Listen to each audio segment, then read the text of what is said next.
Shalom prajurit-prajurit Kristus yang gagah dan yang perkasa. Salam sukses selalu. Semangat untuk Kristus, bersukacita, selalu bersyukur. Saya percaya ini adalah saat-saat yang sangat spesial, di mana negeri kita ini saat ini sedang dilanda satu ketakutan, menyebarnya virus COVID-19. Dan tentunya para prajurit sudah sering mendengar lewat WhatsApp group, lewat banyak berita-berita dari para hamba Tuhan untuk mengatakan, jangan takut dan jangan khawatir. Tapi justru saat ini saya mau membagikan satu cara pandang. Justru engkau harus takut. Nanti saya jelaskan maksud saya apa. Engkau harus takut. Ya, izinkan saya membaca satu ayat di dalam Alkitab yang diambil dari Ibrani 12. Mulai dari ayat 26, 27, 28, dan 29. Waktu itu suaranya menggoncangkan bumi, tetapi sekarang ia memberikan janji. Satu kali lagi aku akan menggoncangkan bukan hanya bumi saja, melainkan langit juga. Ungkapan satu kali lagi menunjukkan kepada perubahan pada apa yang dapat digoncangkan, karena ia dijadikan supaya tinggal tetap. Yang apa yang tidak tergoncangkan jadi, karena kita menerima kerajaan yang tidak tergoncangkan. Marilah kita mengucap syukur dan beribadah kepada Allah menurut cara yang berkenan kepadanya, dengan hormat dan takut, sebab Allah kita adalah api yang menghanguskan. Jadi prajurit, yang saya maksudkan dengan takut adalah bukan takut kepada virus COVID-19, tetapi engkau sebagai murid Kristus, sebagai tentara Kristus yang gagah dan yang perkasa, kita semua harus beribadah dengan takut dan gentar kepada Tuhan. Justru ini adalah waktu-waktu yang sangat menentukan, di mana kita boleh sungguh-sungguh menunjukkan kepada dunia bahwa gereja Tuhan adalah gereja yang disertai dengan kuasa.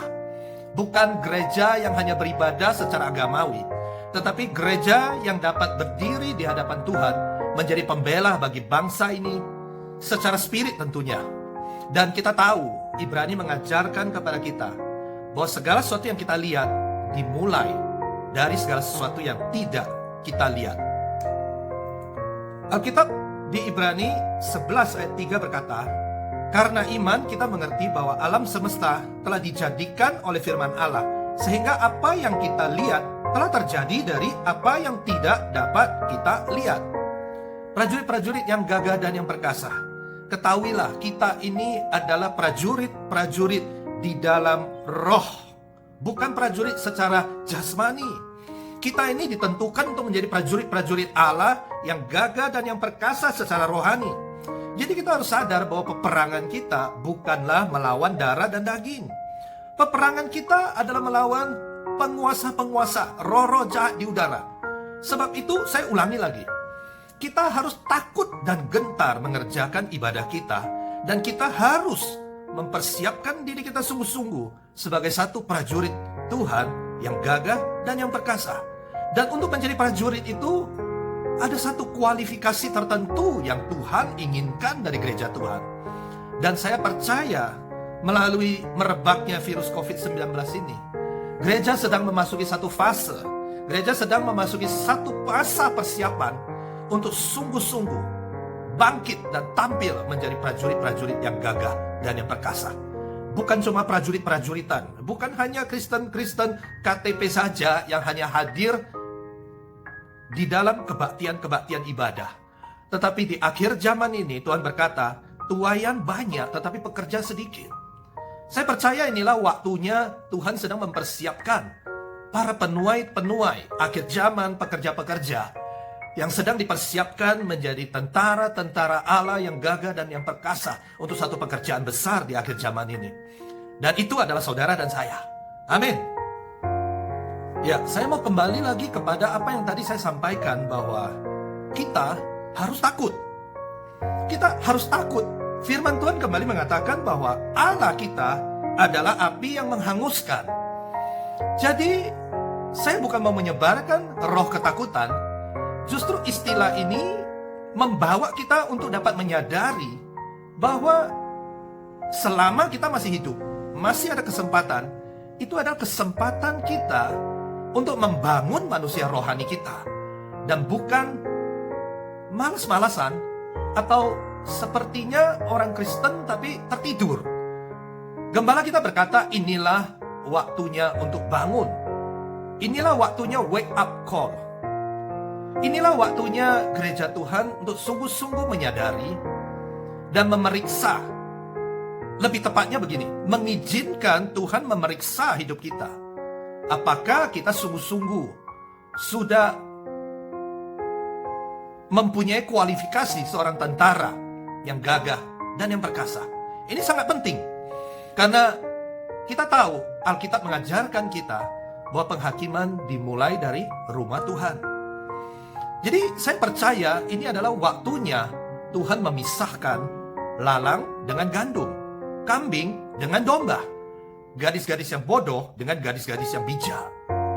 Dan kita berpacu dengan waktu untuk sungguh-sungguh memasuki kualifikasi itu.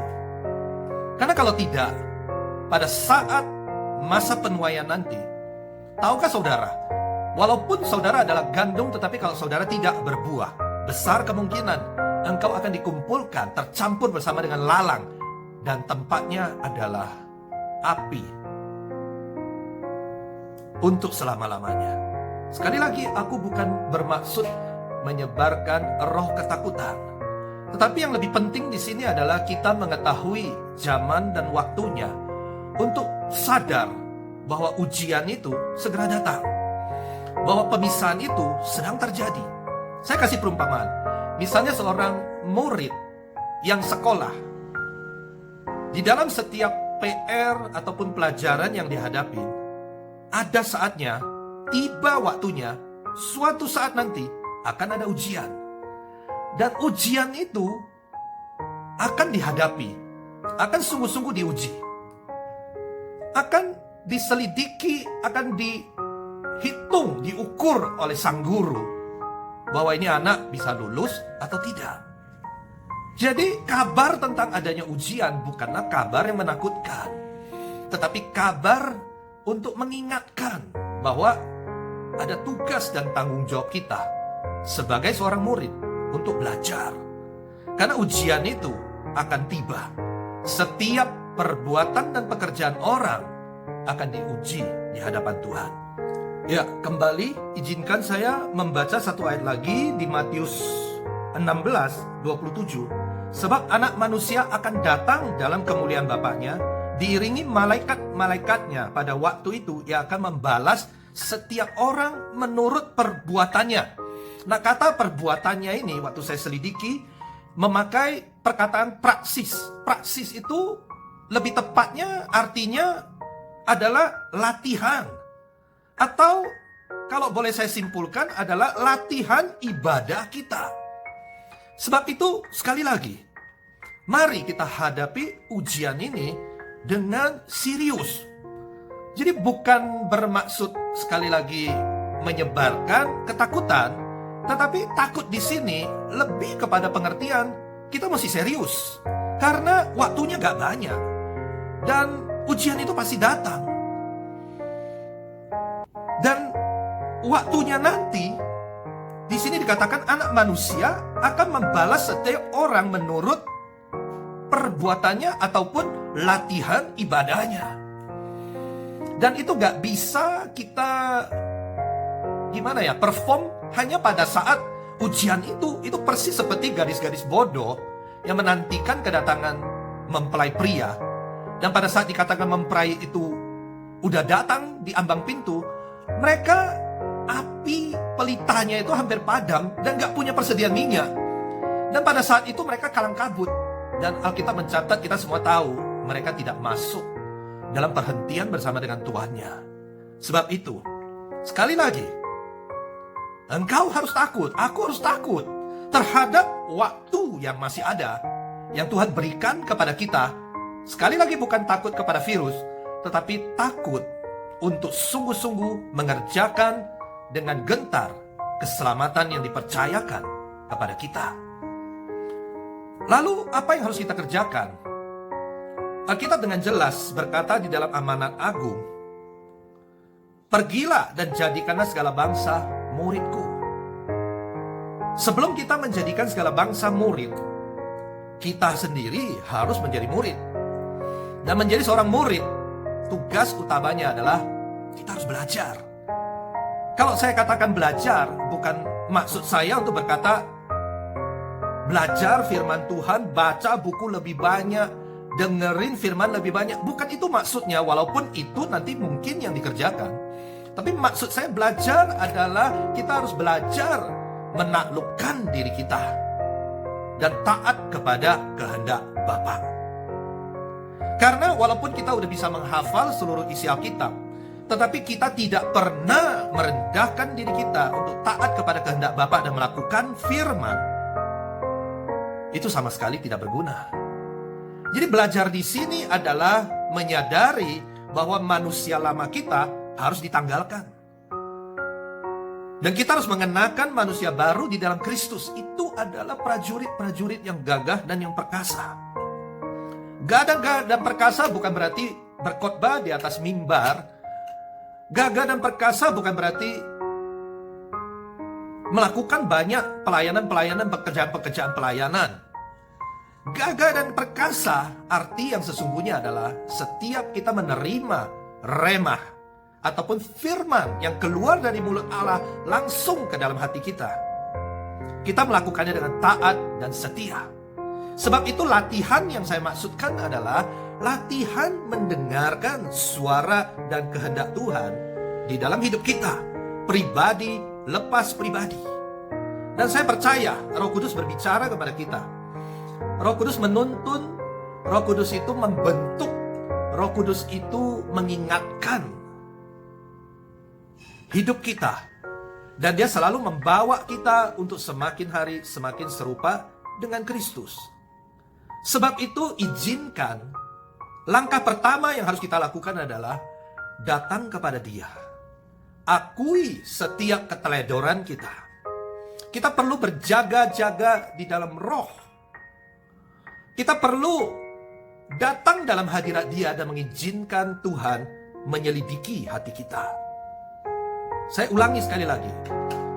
Mengizinkan Tuhan menyelidiki hati kita. Bukan kita sendiri yang menyelidiki hati kita. Kalau kita sendiri yang menyelidiki hati kita, seringkali kita banyak alasan. Kita banyak pembelaan dari pikiran-pikiran kita. Tapi apabila kita sungguh-sungguh mau merendahkan diri datang kepada Tuhan, izinkan Tuhan yang memeriksa. Ya, kita kalau murid ujian yang periksa itu tentu hasil ujiannya bukan muridnya, ya kan? Yang harus periksa hasil ujian itu adalah gurunya. Dan guru kita di sini adalah Roh Kudus Tuhan sendiri yang periksa hati kita. Kalau kita sendiri yang periksa ujian kita, wah, semua nilainya pasti lulus. Tapi kalau Tuhan yang periksa, gentarlah engkau. Gentarlah engkau, karena Dia adalah api yang menghanguskan. Tapi jangan khawatir, kalau engkau sungguh-sungguh melekat kepada Dia dan mengenal pribadi Dia, darah Yesus akan menyelamatkan engkau. Darah Yesus, meterai itu, akan meluputkan engkau.